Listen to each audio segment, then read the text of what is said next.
Hey, so I figured I'd do a part 2 video talking about Arrow.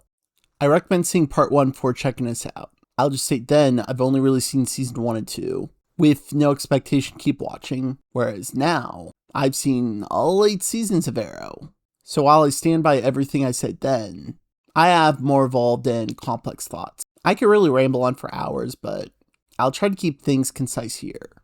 It's funny, I thought of Legends of Tomorrow as my Arrowverse show, where I saw like 4.5 seasons of that show.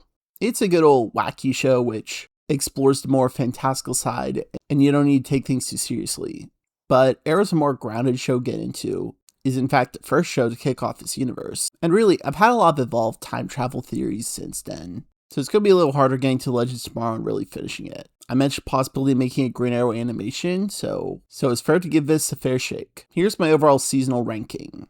At number 8 is season 6, 7 is season 3, 6 is season 7, 5 is season 4, 4 is season 8, 3 is season 1, 2 is season 5, 1 is season 2.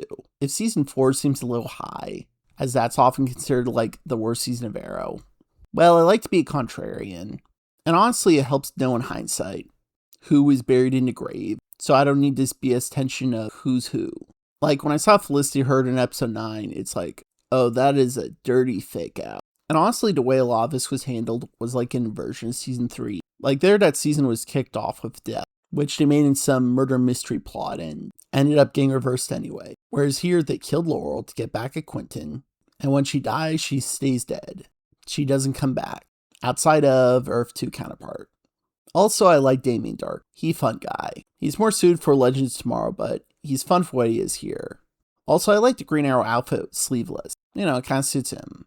Honestly, here, I view season 4 like the line. Low seasons are mostly too bad, to ones that I say, yeah, I think I like him. Quickly touching on some enlistee stuff, now that I've seen the whole show. I still like him as a couple, the actors have good chemistry. Obviously, there's some lame moments, the show always has lame moments.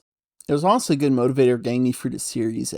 Honestly, if the show had more of that stuff, I'd probably like season 6 or 7 more. I gotta say, when they revealed Felicity was pregnant, it seemed like it could have been one of those Les shock reveals.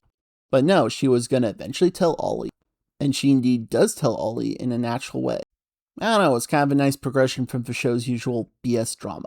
Okay, touching some other things, I mentioned season 5 being a highlight, having such highs.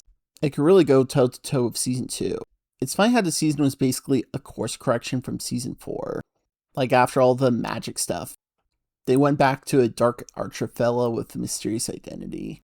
Hey, this is Prometheus, why not a goofy purple guy with a night outfit? But you know what, it actually paid off. Prometheus was a cool, mysterious figure who really tested Oliver Queen. It's kind of funny thinking on a meta level, thinking how they try to justify some deeper reason for Oliver to start going back to killing. And when Prometheus had Oliver tied up, he straight up admitted, he just liked it. Like outside of stuff for the character, it felt like the show being honest with itself. That, yeah, we just kind of like this stuff. The season probably is some of Stephen Amell's best acting. The way he got riled up about his son getting kidnapped made me think, okay, note to self. Much like the mama bear, do not get between Stephen Amell and his kids. It's also funny with the flashback stuff they started getting off the island. Like, forget misunderstanding what the island flashbacks were. What about Green Arrow's whole history? But for what it is, I think Russia was a good setting. It felt more like Oliver Queen was in Russia more than he did when he was in Hong Kong. Also, it's funny that Anatoly was KGB. Like, normally this character gets laughed at and buffooned upon. He's certainly not wearing his KGB's costume, but they give a lot of reverence with the actor. I like this Anatoly fella.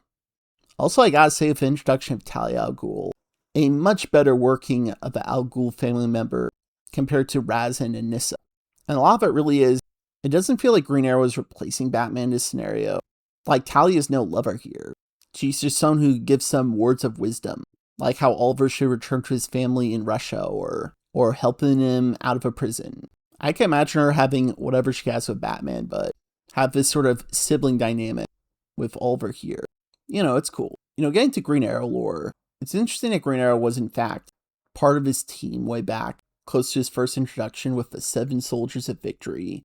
Like there's Green Arrow and Roy Harper, as well as the Cowboy Vigilante, the medieval Shining Knight, Crimson Avenger, the patriotic Stars and Stripes. It's a fun sort of team setup which calls into old hero archetypes, and in fact gives Green Arrow a team of non-powered people to bounce off of. I bring this up in relation to Team Arrow stuff, where on one hand it's like, why does Green Arrow have his whole team set up? But it kind of works for that archetype. Though I will say they got really petty in season 6. I said I could really ramble on, but these are just generally some more of my updated thoughts. How do you feel about the Arrow show? How would you rank the seasons? Feel free to let me know, and cheers.